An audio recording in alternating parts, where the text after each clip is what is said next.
រដ្ឋមន្ត្រីមហាផ្ទៃកម្ពុជាលោកសសុខាបានសរសើរកម្លាំងនគរបាលកម្ពុជានិងថ្លែងអំណរគុណដល់ភាគីវៀតណាមបន្ទាប់ពីអាជ្ញាធរបានសហការគ្នានាំបុរសម្នាក់ដែលត្រូវបានចោទថាបានបង្កហិង្សានៅរាជធានីភ្នំពេញមកកម្ពុជាដើម្បីបន្តនីតិវិធីច្បាប់លោកសសុខាបាននិយាយថាលោកវាយតម្លៃខ្ពស់ចំពោះកម្លាំងនាយកដ្ឋានព្រហ្មទណ្ឌនៃស្នងការដ្ឋាននគរបាលជាតិដែលបានអនុវត្តការងារជំនាញនិងនីតិវិធីដោយសហការជាមួយនគរបាលអន្តរប្រវេសន៍នៅច្រកព្រំដែនអន្តរជាតិបាវិតនិងជាពិសេសជាមួយនគរបាលវៀតណាម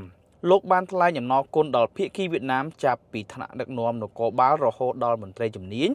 ដែលលោកថាបានសហការនឹងសម្របសម្រួលនីតិវិធីពាក់ព័ន្ធនឹងករណីនេះដោយជោគជ័យកាលពីថ្ងៃទី24ខែសីហាលោកឆេងភិរុនត្រូវបានសមត្ថកិច្ចនាំខ្លួនមកដល់រាជធានីភ្នំពេញបន្ទាប់ពីបានរត់គេចទៅប្រទេសវៀតណាមក្រោយមានការចោទប្រកាន់ថាបានបង្កហិង្សានៅទីតាំងមួយក្នុងរាជធានីភ្នំពេញគួរឲ្យដឹងថាហេតុការណ៍ហិង្សាបានកើតឡើងនៅវេលាម៉ោង2រំលងអធ្រាត្រឈានចូលថ្ងៃទី23ខែសីហាឆ្នាំ2026នៅក្នុងហាងឈ្មោះ Savek ស្ថិតក្នុងសង្កាត់បឹងកេងកង1ខណ្ឌបឹងកេងកងរាជធានីភ្នំពេញ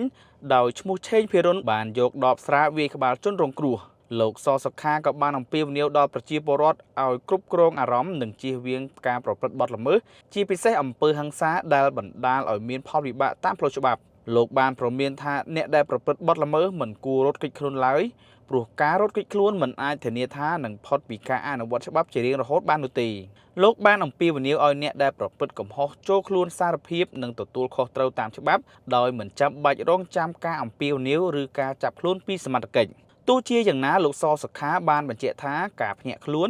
និងការចូលសារភាពដោយស្ម័គ្រចិត្តគឺជាស្ថានភាពដែលមន្ត្រីអនុវត្តច្បាប់នៅតែស្វាគមន៍ការនាំខ្លួនលោកឆេងភិរុនត្រឡប់មកកម្ពុជាវិញបង្ហាញថាកិច្ចសហប្រតិបត្តិការរវាងសមត្ថកិច្ចកម្ពុជានិងវៀតណាមក្នុងការដោះស្រាយករណីពាក់ព័ន្ធនឹងជនសង្ស័យឆ្លងព្រំដែនគេចខ្លួនពីការអនុវត្តច្បាប់